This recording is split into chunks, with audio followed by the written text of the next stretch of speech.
What do you make of the chances of survival of Boris Johnson this time and what it means for UK stocks? Yes, good morning.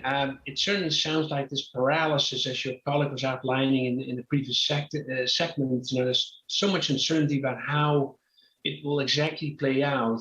But I do think that the way the markets responded, initially somewhat negative in sterling, and UK gilt yields fell, for example, sterling sold off, but then they recovered. And I think that does indicate that as much as there's uncertainty surrounding the cabinet and Prime Minister Johnson's position, perhaps, it's not fallen apart. That he does still have support, and I think that makes that's key for markets. As long as that isn't the case, we're not going to see, by the way, any snap elections either. Right? We would have to elect a new leader for that in order to do so. So the markets, I think, take some comfort in we're going to enter a period of uncertainty, but that uncertainty makes it also somewhat of a status quo. Nothing will change in the economy or with policy. Therefore, not to be worried immediately.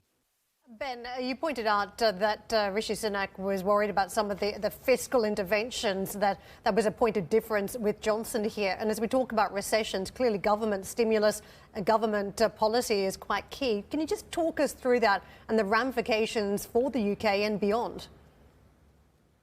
Yeah, that is certainly a possibility that there will be a shift in fiscal policy to a much more conservative policy, because that was clearly the difference between Prime Minister Johnson and the Chancellor Sunak, because each want to have a good economy, but clearly the belt has to be maybe again tightened because of too much spending during the pandemic, and now the pandemic is fading.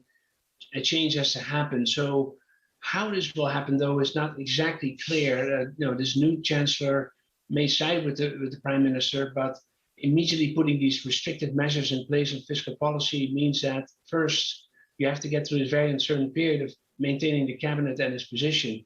But if you do, then we do think that there will be a change in fiscal policy to a more restrictive, conservative, more austerity, so to speak.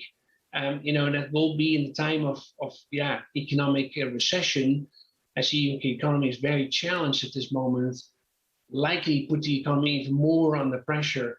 And that is something that unfortunately we'll have to live with then, and as in, markets will have to discount that this will eventually be a combination of somewhat higher inflation and really weak economy or in recession.